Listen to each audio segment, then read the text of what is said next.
Утре треба да излезе извештајот кој ќе покаже каде потврдила затворската управа во Шутка или пак инцидентот со тепањето на двајцата поранешни министри е наместен случај, додека се чека исходот кој ќе биде виновен што потврдила безбедносната состојба во истражниот затвор преку дел од медиумите на албански јазик, продолжуваат секојдневните закани. Последен кој се закани е уште еден член на Кумановската група обвинети за настаните од диво населје, Сами Ушкини алијас командант Соколи.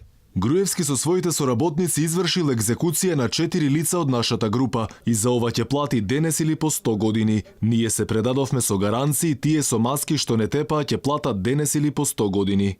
Покрај заканите, командант Соколи до претепаните поранешни министри Јанакиевски и Ристовски упати и навреди.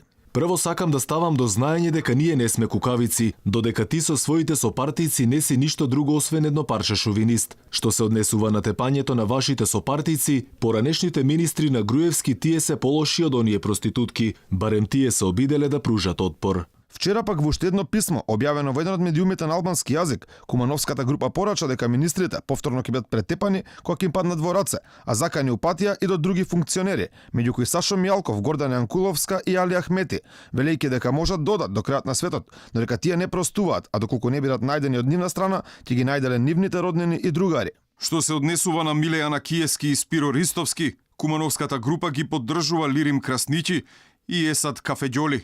Овој пат ги претепавме затоа што не испровоцираа. Следниот пат кога ќе ни паднат в раце, ќе ги претепаме и без да не провоцираат. Тие беа на власт кога ние бевме убивани и малтретирани. Не забораваме. Мухамед Краснити, алијас командант Малишева, реагираше на изјавата на лидерот на ВМРО ДПМН, Христијан Мицковски, дека оние кои се заканувале биле кукавици, велејќи дека кукавици се сите од неговата партија, почнувајќи од Груевски па надолу, а за објавата во која пише дека секој политичар кој ќе им падне во раце ќе биде истепан, вели дека не ја избришал тој, туку дека му бил хакиран профилот.